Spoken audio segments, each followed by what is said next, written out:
Rockstar Games just opened the pre-order vault for Grand Theft Auto 6, and they are using this launch to aggressively test the upper limits of consumer pricing tolerance. They have established two new baselines for entry. You can buy the Standard Edition for $79.99 or step up to the Ultimate Edition for $99.99. Look at this bar chart tracking the historical launch prices of past GTA titles, adjusted for inflation. The baseline has steadily crept up, but this glowing $80 bar for the Standard Edition, alongside the $100 Ultimate Edition, pushes past the established AAA launch standard. With prices hitting these record highs, the question is whether buyers are making calculated, strategic decisions right now, or if they are simply operating on pure emotion after a decade of waiting. To figure out if an $80 or $100 investment makes sense for you today, we have to strip away Rockstar's marketing campaigns and look strictly at the actual utility of what is being sold.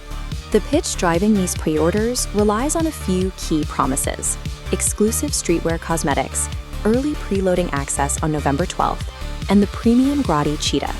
We are going to run those promises through this side-by-side ledger, comparing the marketing expectation against the consumer reality. We'll measure the upfront financial input, the functional outcome you actually get, and the trade-off you make in the process. The first major friction point we need to push through this framework is the controversial structure of the physical retail release.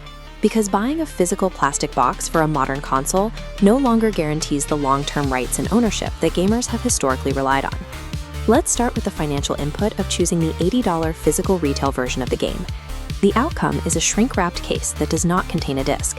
You open the box to find a single paper digital download code. There is an immediate logistical benefit here. Having that code means you can enter it into your console and begin preloading the massive file size early on November 12th. But the first major trade-off is the complete loss of the right of first sale. Once you redeem that code to your account, the game can never be traded into a store or resold on the secondary market. The second trade-off is the loss of offline preservation. Your ability to play the game is permanently tied to server authentication and the longevity of the digital storefront. The physical edition is functionally a digital purchase wearing a plastic costume. You are sacrificing long-term ownership entirely for the sake of having a box on your shelf.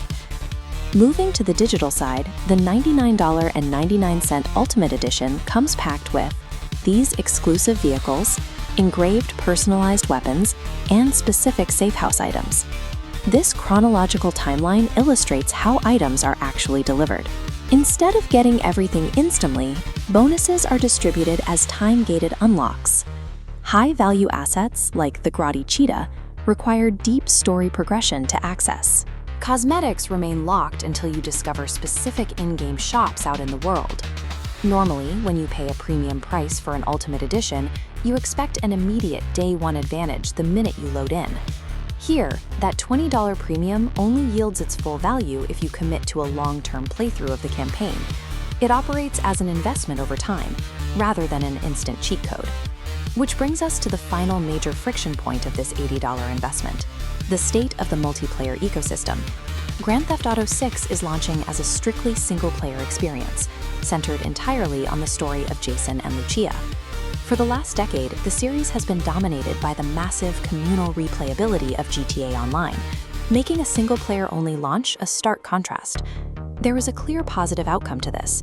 You receive a highly focused, immersive narrative experience right out of the gate, and you completely avoid the friction of day-one server crashes. Take a look at this graphic. On the left is the detailed single-player narrative. On the right is a grayed-out placeholder for multiplayer. The financial trade-off is that early adopters are paying the peak $80 price tag for a product that completely omits its infinitely replayable component. Day-one buyers are effectively subsidizing the base game at its highest possible price, and doing so with absolutely no confirmed timeline for when the multiplayer half of the ecosystem will arrive. This buyer's matrix plots budget-conscious against premium optimizers on the bottom, and digital natives against preservationists on the side. We can map your consumer profile against these trade-offs. If you fall into the preservationist archetype, your strategy is simple. Avoid the physical pre-order entirely.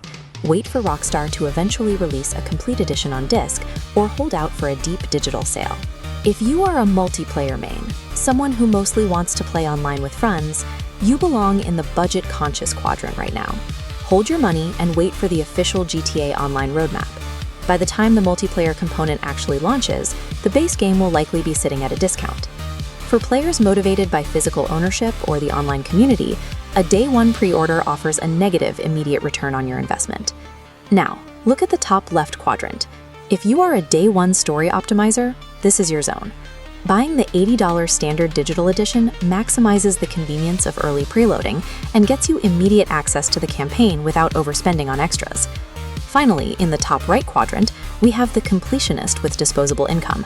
You should buy the Ultimate Edition, provided you do so with the clear expectation that your $20 premium will unlock slowly, piece by piece, over the natural course of a long campaign. The hype surrounding this release makes it easy to spend blindly, but the data points to clear, objective decisions. You're all thinking it, we're just saying it.